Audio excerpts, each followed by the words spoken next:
Bonjour à tous. Continuons notre mini-série sur Job, ou plus exactement sur les rapports entre Dieu et Satan. Nous avons terminé notre dernière méditation sur cette interpellation que Satan adresse à Dieu. Est-ce d'une manière désintéressée que Job craint Dieu? Ne l'as-tu pas protégé, béni?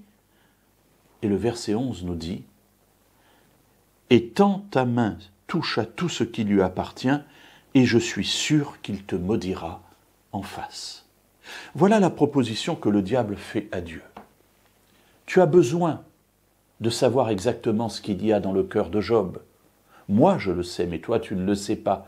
Alors, je vais te donner le moyen de découvrir ce qu'il y a dans son cœur. Touche à tout ce qui lui appartient, touche à tout ce que tu lui as donné. Et je suis sûr, parce que moi, je le connais, qu'il te maudira en face. La tentation est subtile, bien entendu.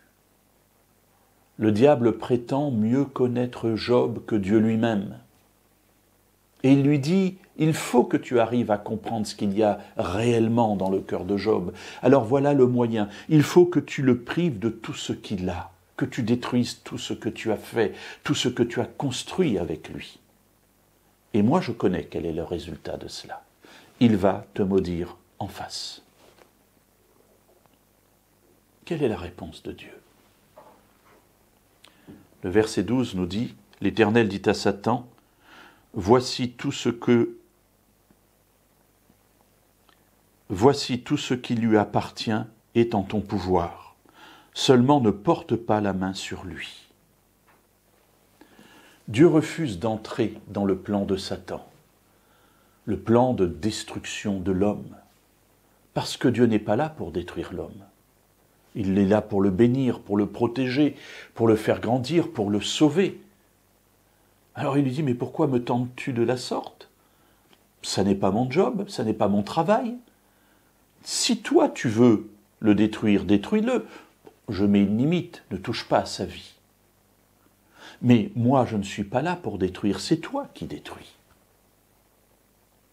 Et nous voyons là quelque chose aussi d'extraordinaire, c'est que ce récit nous dit d'une manière claire, et cela va être répété à de nombreuses reprises dans la Bible, c'est que Dieu ne fait jamais le mal.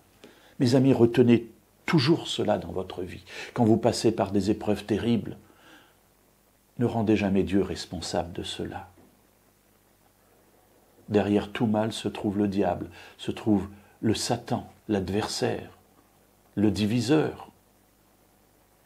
Mais Dieu, lui, nous veut toujours du bien, car il est notre Père aimant.